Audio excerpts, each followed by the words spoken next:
So MC Lyte was saying that during the 80s, selling sex basically had become like a formula. Yes. And yeah, what do you think of that? I think it was. I think it was like what was necessary at the time.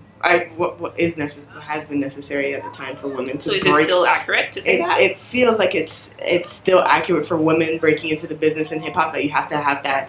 You have to have sex appeal. You have to have like sexualize yourself to be able to break into these industries because it's a male dominated industry and they're in charge of and in control, the gatekeepers of a lot of our access to the industry, right? And if they're requesting that this is what they want to see, we're only gonna pop. Only gonna pop if you do these certain things. Then women have no choice sometimes just to follow into that route, right? Just because it's like I want to get paid, I want to be a self-sustaining artist. And it's not even to say that these women don't have thoughtful lyrics or like actually have skill. It's just that it seems like it's undermined because of the way they're sexualized, right? And I feel like it was just necessary to break into these industries that you just had to do that. It had to, right?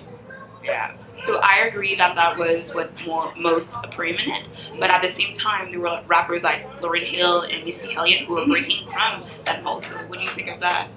For me, if I bring it to a context on how it relates to me now, when I try to compare between the artists that do things like that and the artists like, Cardi B and Nicki Minaj, I bring it back to knowing the roots of hip hop and knowing the art form and having appreciation for where it came from and what it's about. If you know the origins of hip hop, you know it was about community, you know it's about uplifting and about knowledge. And these people that have taken, like Lauryn Hill, who have taken the time to understand that and bring that knowledge into their art form just because of an appreciation of hip hop and what it can do and what it has done for communities. Not to say that Cardi B and Nicki Minaj don't, but it's like that's the kind of differences that I'm seeing between the two. Like, people that we call what do we call it? Like twerk music, for twerk music versus like boom bap, the kind of difference because you understand those beats were those are what like made the b-boys and the b girls out there crumping, like, and it's that same thing you start to see with twerking where those are b-girls and b-boys, but it's just like different at the same time, right?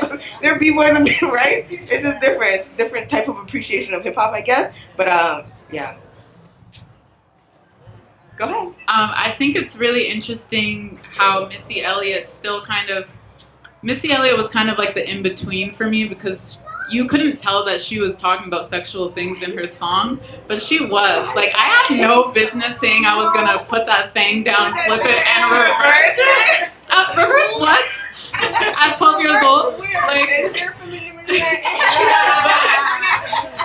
you want to say that again? It's your feminine yet. But she got people moving, right? And she made a lot of people feel empowered by her music, and it was real music, like real hip hop, while still adding that little flair of sexual ting here and there. So I liked how she was able to kind of cross between both worlds, where we're still getting the essence of hip hop, we're still bringing people together, empowering one another, and being who we are, and without degrading ourselves, I think. Just like you, I recently found out that Missy Elliott had like a lot of lyrics about sex while I was doing my research actually, and like I thought, well, what separates Missy Elliott from like a Lil Kim?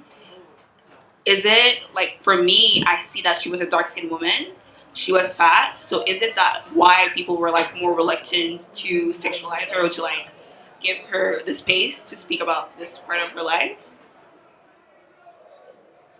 I feel like for Missy Elliott, she was a lot more subtle with it. Do you know what I mean? Lil Kim was a lot more explicit. Like, she was really like she used all the words. Missy Elliott kind of, Missy Elliott used metaphors and comparisons and things like that. So, and also like you said, like she is a dark skinned woman and she is bigger.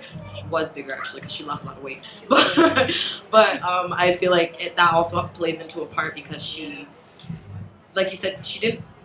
I don't want to use the word degrade because she's not like, it's not like all these other women degrade themselves, but like she didn't expose herself as much. She was just more subtle with it. She just had her own, like I said, the metaphors, the comparisons, and everything. So. All right. So, like when you followed this formula, certain people could say that you're playing into patriarchal dynamics of power, like you're appealing to the male gaze. So, what do you think of that? Is it a strategic move or is it?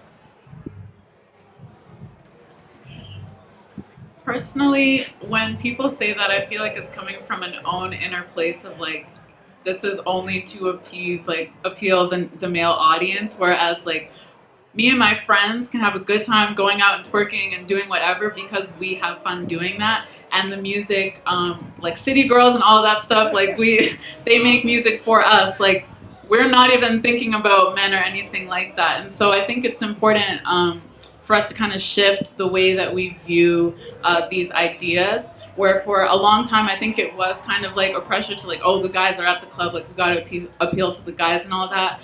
But at the end of the day, like when I'm getting ready to go out with my girls and we're blasting music and all that, I'm thinking about me and my girls, how good we look. Like a man at the club is the last thing that's on my mind.